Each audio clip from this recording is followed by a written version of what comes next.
You walk into a university seminar. The applause erupts, not for a breakthrough, but for someone declaring, "Only the ignorant would disagree." Nobody flinches. Nobody asks, "Is this actually true?" In that moment, it isn't knowledge being celebrated, it's the comfort of the in crowd. Why does this pattern repeat, especially among the left? Why do so many self-described liberals, feminists, communists, modern progressives seem to attack the same safe targets, congratulate themselves, and never look in the mirror?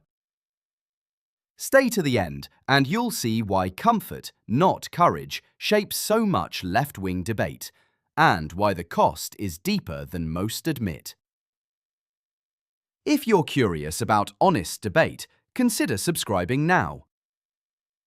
It's common to imagine that bias is just an accident. People get stuck in their bubbles by chance, or inherit their beliefs from family. But what if left-wing bias is something else, a deliberate habit, a kind of psychological shield? Let's look at the pattern. When left-leaning groups debate patriarchy, oppression, or equality, where does the spotlight fall? Again and again, it lands on Hinduism, Sanatan Dharma. Why? Not because it's uniquely oppressive, but because it's a soft target. Hindus, by tradition, are forgiving, broad-minded, unlikely to retaliate. So the criticism is safe, no risk, no real challenge. Meanwhile, the same voices stay silent about far harsher realities elsewhere. Ask yourself, why is the divine feminine, goddesses, powerful women saints like Gargi, Maitreyi, Vak Ambrini, Lopamudra, and more, so central in Hindu tradition but nearly absent as prophets or saints in Christianity or Islam? Why do Indian customs include worshipping young girls or honour queens like Rani Lakshmi Bai or Ahilya Bai Holkar, while Western history only recently granted women the right to vote or university education? Why don't feminists ever ask about women burned as witches in Europe, or the fact that the largest dowry in history was given not in India, but when Mumbai was handed from the Portuguese to the British royal family? The answer isn't lack of information, it's selective courage. It's easier to question a temple dress code than to ask why women and men sit separately in mosques, or why some faiths enforce strict coverings. But those questions are almost never asked. Why? Because there's no risk in criticizing Hindu practices. But challenging others feels dangerous, sometimes literally. That's not bravery. That's cowardice, hiding behind the mask of progress.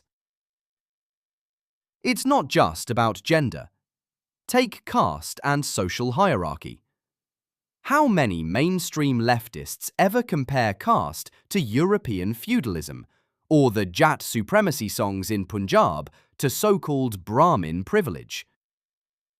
How often do they mention that India, uniquely, has no tradition of chattel slavery, while most global civilizations do? Instead, criticism flows predictably, always toward the group least likely to fight back, never toward those who might. Why does this happen? Because the social rewards come not from truth, but from group approval. In progressive circles, asking uncomfortable questions isn't just unpopular, it's dangerous. The group moves quickly to reassure itself. We're the real humanitarians. We're on the right side of history. Dissent is silenced with nervous laughter or dismissed as problematic. The result? A climate where self-congratulation masks intellectual laziness. You hear it in the language. Lived experience, allyship, privilege, words that sound open but actually draw hard boundaries. If someone raises an inconvenient fact, they're not just disagreed with, their motives are attacked. They're called unsafe, or worse. That's not open-mindedness. That's fear, dressed up as virtue. Each time dissent is smothered, the message is clear. Speak up and you're out. So people self-censor. They echo what's safe, even when they have doubts. And the more they do it, the more certain they become that only their side is reasonable. It's a paradox. The more a group praises its own tolerance, the less it tolerates real disagreement. Psychologists call this the illusion of moral superiority. People convinced of their own fairness often refuse to see when they're wrong. Why is this especially strong on the left? Because the left's story is about progress, moving society forward, righting old wrongs. Doubt feels like betrayal, so it gets buried, while the group pats itself on the back for being brave, even as it ducks the hardest questions. This isn't to say the right has no blind spots, or that every left-wing person is closed-minded. But there's a unique comfort found in left-wing spaces, the safety of moral agreement. That safety is seductive. It turns bias into a badge of honor. Here's the danger. When debate is replaced by self-congratulation, mistakes go unchallenged. Bad ideas spread. The supposed warriors for justice become blind to their own failures, and the cycle repeats.